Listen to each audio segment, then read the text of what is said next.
اعوذ باللہ من الشیطان الرجیم بسم اللہ الرحمن الرحیم۔ جب 40,000 کا لشکر مسلم بن عقیل نے اپنے پیچھے تیار کر لیا تو انہوں نے امام حسین کو خط لکھ ڈالا کہ اب آپ آرام سے کوفے آ جائیں، حالات ہمارے قابو میں ہیں۔ امام حسین اپنا قافلہ لے کر مکے سے کوفے روانہ ہوں گے۔ جب مکے اور کوفے کے درمیان راستے میں پہنچے تو انہیں اطلاع ملتی ہے کہ مسلم بن عقیل کو کوفے والوں نے مینار سے گرا کر شہید کر دیا ہے۔ کوفے میں کسی سفیر نے ان کا کوئی ساتھ نہیں دیا، سب نے ان کا ساتھ چھوڑ دیا۔ امام حسین اپنا قافلہ لے کر پھر روانہ ہو گئے۔ یزید کا حکم تھا عبید اللہ بن زیاد کو کہ اس نے جلد سے جلد امام حسین کے قافلے تک پہنچنا ہے۔ امام حسین کو منزل تک پہنچنے نہیں دینا، اس نواسہ رسول کو وہیں قتل کرنا ہے اور اس کو بیویوں بچوں کو قید کر کے میرے دربار میں لے کر آنا۔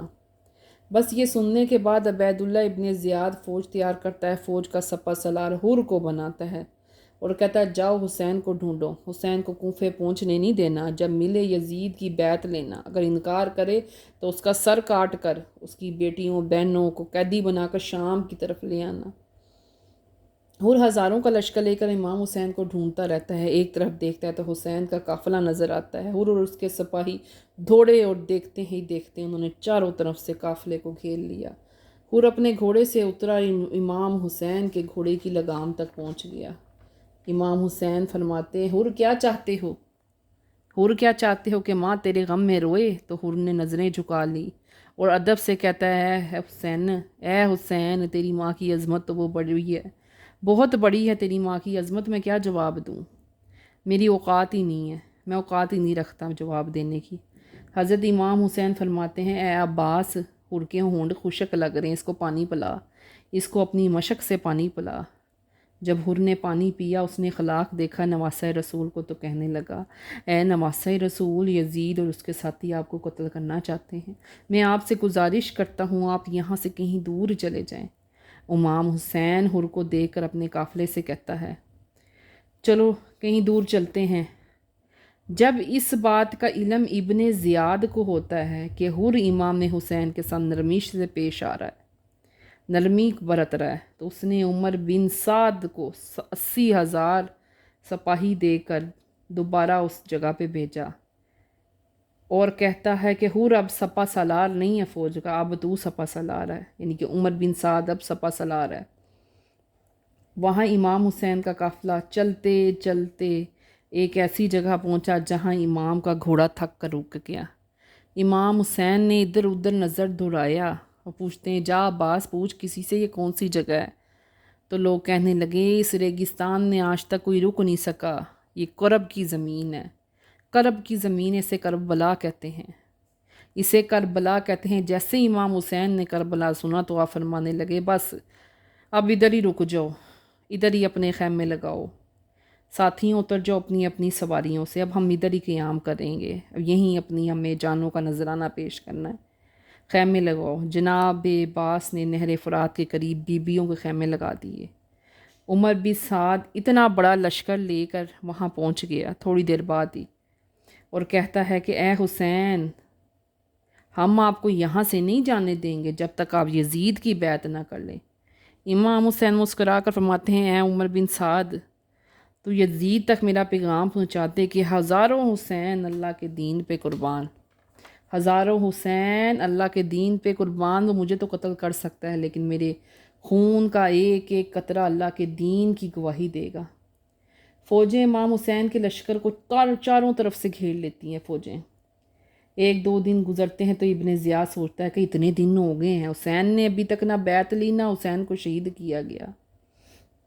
پھر وہ شمر آتا ہے، شمر کہتا ہے ہو سکتا ہے اب عمر بن سعد بھی حسین کو قتل کرنے میں نرمی برت رہا ہے، پہلے حر نے کیا، اب عمر بن سعد بھی حسین کو قتل کرنے میں نرمی برت رہا ہے، اب مجھے اجازت دیں۔ یزید کو کہتا ہے مجھے اجازت دو جی، اب میں جاؤں گا حسین کو قتل کرنے، میں جاؤں گا۔ ابن زیاد شمر کے ساتھ مزید سپاہی بھیج دیتا ہے۔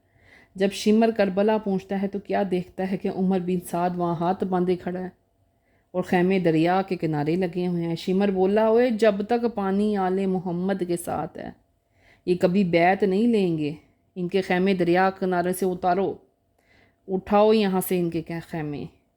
جب پیاس لگے گی، بھوک کی شدت انہیں تڑپائے گی تو یہ بیعت لینے میں مجبور ہو جائیں گے، یہ کمزور پڑ جائیں گے، پھر ان کو شہید کرنا بھی مارنا بھی آسان ہوگا۔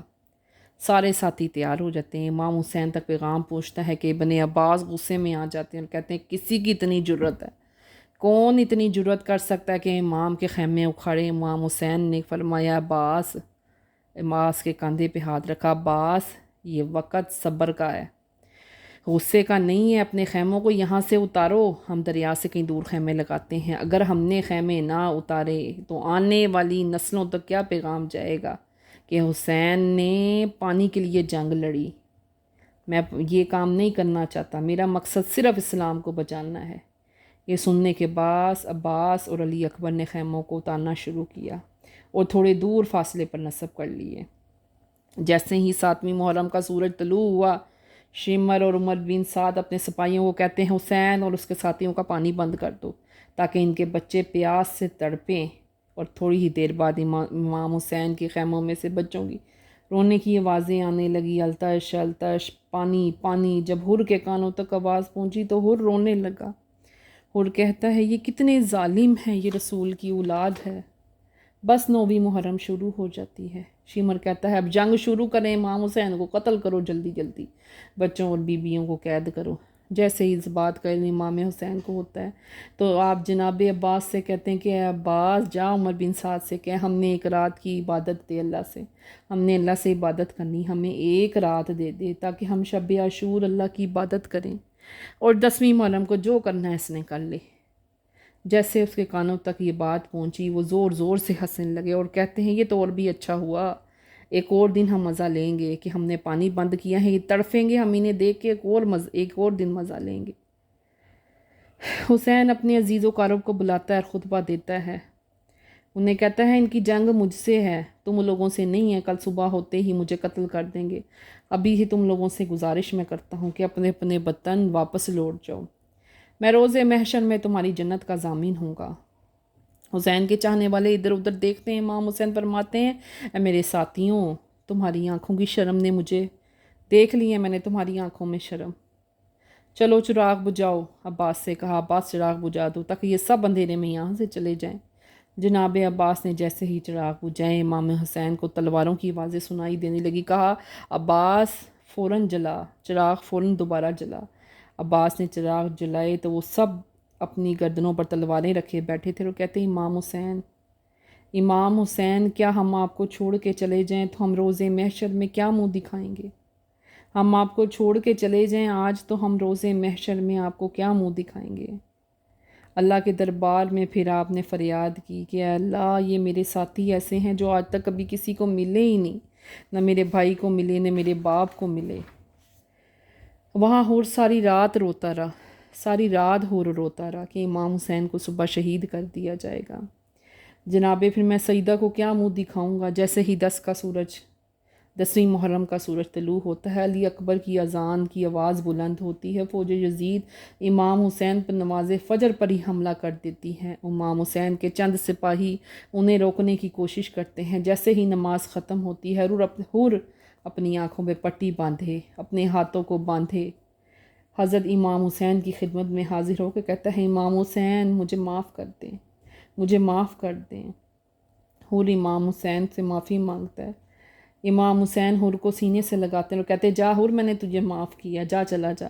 جناب حور کہتے ہیں مولا میں کیسے جاؤں، یہ ظالم آپ کو شہید کر دیں گے، آپ سے پہلے میں شہید ہونا چاہتا ہوں، میں شہادت کا جام پینا چاہتا ہوں۔ حور کی بیٹی کہنے لگی اپنے بابا کے ساتھ اپنے مولا پر میں بھی قربان ہونا چاہتی ہوں۔ پھر جناب حور کی بیٹی کافی مقابلہ کرنے کے بعد شہادت پاتی ہے۔ پھر جناب حور میدان میں اترتے ہیں اور سپاہیوں سے کہتے ہیں پہچانو میں حور ہوں، میں حور ہوں، تمہاری فوج کا کبھی سپہ سالار ہوا کرتا تھا، اب بھی وقت ہے، یہ نواسہ رسول ہے، اس کو قتل نہ کرنا، قیامت تک تم لعنتی بن جاؤ گے، ڈرو اللہ کے عذاب سے۔